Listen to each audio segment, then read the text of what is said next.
সুপ্রভাত বন্ধুরা, অপরাহ্নের সূর্যের এক নতুন ব্লগে তোমাদেরকে সকলকে স্বাগত। কেমন আছো সবাই? এই ঠান্ডা থেকে কেমন ঝপ করে গরম পড়ে গেল দেখতে পেলে? সকালের দিকে সন্ধ্যের দিকে একটুখানি ঠান্ডা ঠান্ডা লাগছে, আর সারা দুপুর কাঠফাটা গরম। তাতে কি হলো, চারিদিকে শরীর খারাপ, সর্দি কাশি লেগেই রয়েছে। আমারও খুব শরীর খারাপ, তোমরা হয়তো বুঝতেই পারছো, গলাটা একেবারে খারাপ। কিন্তু তা সত্ত্বেও ভিডিও করছি, কারণ ভিডিও করতে আমার ভালো লাগে। খুব শরীর খারাপ না থাকলে বা খুব অসুবিধা না থাকলে ভিডিও করাটা আমি খুব একটা বন্ধ করি না। আর দোল যাওয়ার পরেই দেখো না, পয়লা বৈশাখ আসতে চললো। ঘর বাড়ি পরিষ্কার তো টুকটাক করতেই হবে, আমাদের কি বসে থাকলে চলবে বলো? খুব শরীর খারাপ করে বিছানায় শয্যাশায়ী না হওয়া পর্যন্ত কাজও চলবে, আর তার সাথে সাথে আমার ভিডিও করাও চলবে। এটাই বা বাদ থাকবে কেন বলো তো দেখি? ছাদ থেকে ঢুকেই যে সুইচ বোর্ডটা, মানে ছাদের দরজার যে পাশেই যে সুইচ বোর্ডটা, হাতের নোংরা লেগে লেগে সুইচ বোর্ডটার অবস্থা খুবই খারাপ। দেখতে পেলে সুইচ বোর্ডটা কিরকম নোংরা হয়েছে? সেই দুর্গাপুজোর আগে পরিষ্কার করা হয়েছে এইভাবেই। 5 মিনিটেই কিভাবে, মানে কষ্ট ছাড়াই কিভাবে পরিষ্কার করে ফেলি সেটা তোমাদের সাথে শেয়ার করছি। চলো, যে কোনো হ্যান্ড স্যানিটাইজার সেটা যদি এক্সপায়ার্ডও হয়ে যায়, এক্সপায়ার্ড স্যানিটাইজার ফেলে দেবো কেন? কোনো কাজে যদি লেগে যায় তো তার থেকে ভালো ব্যাপার কি আছে বলো তো দেখি? তা এই একটুখানি স্যানিটাইজার আমি নিয়ে নিলাম। এটা কিন্তু এক্সপায়ার্ড স্যানিটাইজার, সেই আমি করোনার টাইমে 2020-21 কিনেছিলাম। তো ইউজ হয় না খুব একটা, তা তার জন্য ডেটটা এক্সপায়ারও করে গেছে। একটু তুলোর মধ্যে লাগিয়ে নিলাম, কারণ সুইচ বোর্ডে তো জল দিয়ে কোনো কিছু পরিষ্কার করা বা তোমার শ্যাম্পু দিয়ে করা, জল ইউজ করাটাই তো খুব বিপজ্জনক ব্যাপার। তা সেক্ষেত্রে এই হ্যাকটা তোমরা সবাই ফলো করো। মানে এক্সপায়ার্ড স্যানিটাইজারটা তোমার কাজেও লেগে গেল। দেখতে পাচ্ছ নিমেষের মধ্যে কীরকম নতুন চকচকে হয়ে যাচ্ছে সুইচ বোর্ডগুলো। আমি ভাবলাম প্রতিদিনের রান্না বান্না, মানে স্পেশাল রান্না, আমি তো ডেলি ব্লগ করি না, লাইফস্টাইল ব্লগ করি, মানে বিশেষ কিছুই আমি তুলে ধরার চেষ্টা করি আমার ব্লগের মাধ্যমে। তো সেটা যদি একজন মানুষের ক্ষেত্রেও হেল্প হয়, মানে কেউ যদি এইটুকু দেখেও শিখে, মানে সে কাজে লাগাতে পারে, স্যানিটাইজার ফেলে না দিয়ে, এবং খুব অনায়াসে যদি সুইচ বোর্ডগুলো এইভাবে পরিষ্কার করে নিতে পারে, তো সেটাতেই আমার খুব খুশি হব। এইটুকুনি তুলো, এইটুকুনি স্যানিটাইজার এক্সপায়ার্ড হলেও কোনো অসুবিধা নেই, আগেই বললাম। সেইগুলো এক্সপায়ার্ড জিনিসগুলোকেও এইভাবে কাজে লাগিয়ে দেবে। জল টল তো ইউজ করা যায় না, আর কোনো কষ্ট নেই, 2 মিনিট দেখো পুরো নতুনের মতো চকচকে। আর বাড়িঘর সত্যি সত্যি নোংরা থাকলে না ভালো লাগে না। যতই আমার হেল্পিং হ্যান্ড থাকুক না কেন, ওরা কি বলতো, কখনো বাড়ি যায়, অ্যাবসেন্ট করে, বাড়িতে থাকে না। দেখো, আপনা হাত জগন্নাথ। হ্যাঁ, তোমার হেল্পিং হ্যান্ড রয়েছে, তুমি একটু আরাম করতে পারো, কিন্তু নিজের সংসারের কাজ নিজেকেই সবটা করতেও জানতে হবে, সবটা ওই নলেজে রাখতেও হবে, আর হাতটাও চালাতে হবে। তা না হলে এই সংসার জগৎ বসে বসে থাকলে চলবে না। সব মহিলাদেরই একই গল্প। চলো, মহারাজের অফিসের এই সাদা শার্টটা কাচবো করে কদিন ধরে তুলে রেখেছিলাম।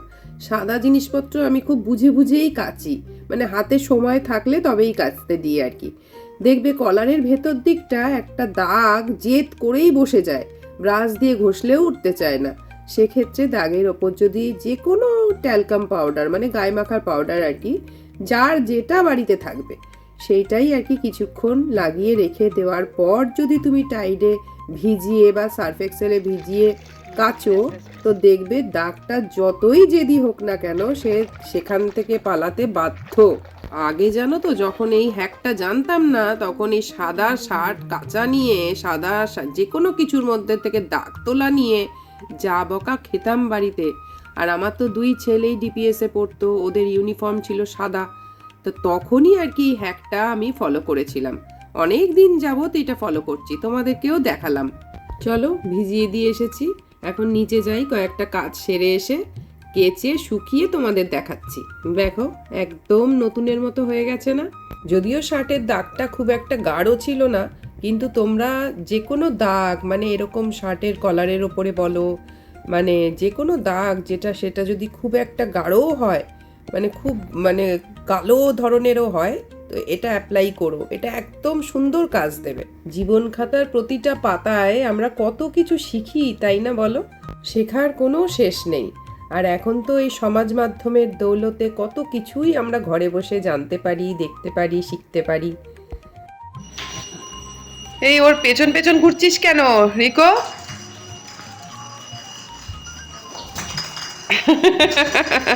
ওরে বাবা রে, দুই ভাই খেলছো? দুই ভাইয়ের খেলা চলছে।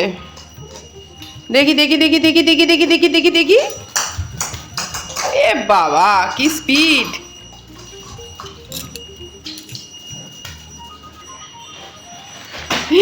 এ মা, মুখের ওপরে মেরে দিল, এটাও কম না। বাবা রিকো খাবার, রিকো খাবার, আয় আয়, এদিকে এদিকে খাবার খেয়ে যা, রিকো ট্রিট। এ বাবা রে,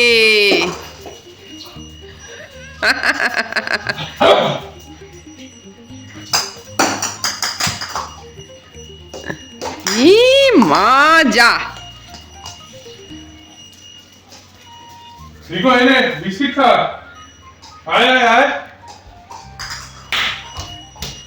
রিকো এনে আয়, খা খা। বোকা বানালাম। এ বাবা, খেলাতে খেলাতে এ বাবা,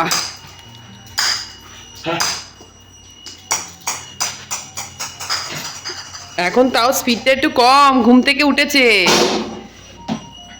বলটার কি অবস্থা করেছে, দাদাদের বল ফাটিয়ে দিয়েছে, ফুটবলটা। ও বাবা, আবার উপরে এসে বসে গেল, হয়ে গেল, ও হয়ে গেছে। কি বলটা বার কর মুখ থেকে। ইস, কি দলাই মালাই চলছে রে বাবা রে বাবা। বলি বাবলি বাবলি বাবলে, গা পা ব্যথা হয়ে যাবে রে ওর। ইস, কিভাবে দৌড়চ্ছে।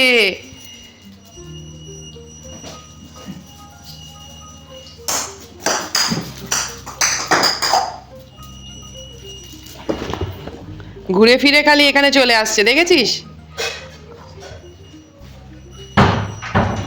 রিকো, এই রিকো, রিকো, চলো আর একটা জেদি দাগ, যেটা নিয়ে আমরা মনে হয় প্রত্যেকেই মানে নাজেহাল, মানে প্রত্যেকের বাড়িতেই এটা একটা কমন প্রবলেম। সেটা হলো চায়ের দাগ।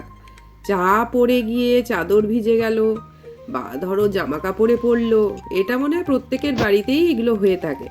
তো চলো আজকে চায়ের দাগ কিভাবে ঝট করে উঠে যাবে এবং খুব সহজ পদ্ধতিতে সেটা তোমাদের সাথে শেয়ার করি।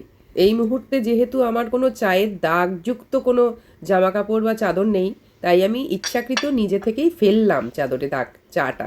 মানে জিনিসটা তোলাটা কতটা সহজ ভাবো, যে মানে আমি মজা করতে করতে চা কিছুটা চাদরে ইচ্ছাকৃত ফেলে দিলাম।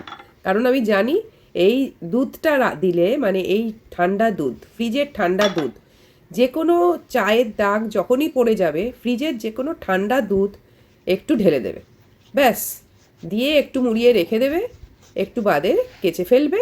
কোনো ডলাডলি ঘষাঘষির কোনো বালাই নেই, বিশ্বাস করো, এটা একবার করে দেখো। আমিও বহুত জামা কাপড় চাদর ফেলে দিয়েছি জানো তো, চায়ের দাগওয়ালা জামা কাপড় বা চাদরে কোনো জিনিসেই এটা তো সম্ভব নয় যে ওটাকে ইউজ করা। এসেছে, ধাক্কা মারলো, চা পড়ে গেল, শুধু চাদরে নয় জামা কাপড়েও হতে পারে। সেই জামা কাপড়ের চাটা কি করে তুমি তুলবে? সাথে সাথে একটু ঠান্ডা দুধ ওটার মধ্যে দিয়ে দিতে হবে, দিয়ে তুমি তখনকার মতো কাচো না কাচো, দেখো অনেক সময় রাত্রির বেলার দিকে পড়লো কি বিকেলে, তখন কি আমরা জামা কাপড় কাচতে বসবো? তা তো নয়। এবার চায়ের দাগ থেকে গেলে, শুকিয়ে গেলে সেটা বসেই যাবে। চা এমনই একটা কষ মতো জিনিস, ওটা তো চট করে মানে ঠিক হবে না। তাহলে সেই সময় কি করতে হবে বলো তো? এইরকমই ঠান্ডা দুধের মধ্যে তোমাকে ওটা দিয়ে ভিজিয়ে রেখে দিতে হবে, চাদর বলো জামা কাপড় বলো সব কিছুই। মানে ঠান্ডা দুধের ওই চাটা যেই পড়বে যতটা সম্ভব তাড়াতাড়ি করে, মানে দেরি করলেই কিন্তু শুকিয়ে গেলে কিন্তু চায়ের দাগ ওঠানো খুব কষ্ট।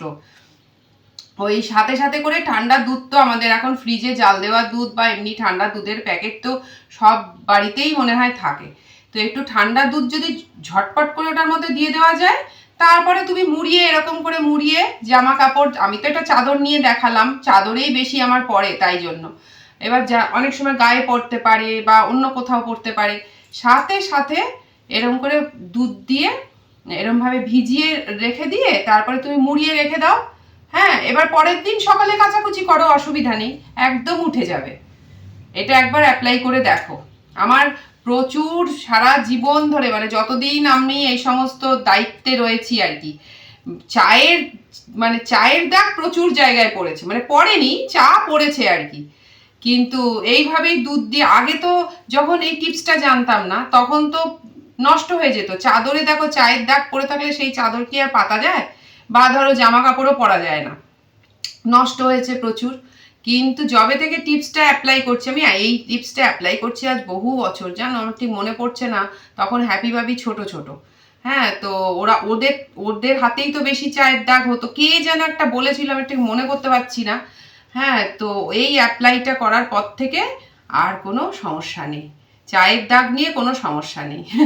চলো বন্ধুরা, আজকের মতো এতটুকুই। দেখা হচ্ছে তোমাদের সাথে আবার পরের ব্লগে। টাটা।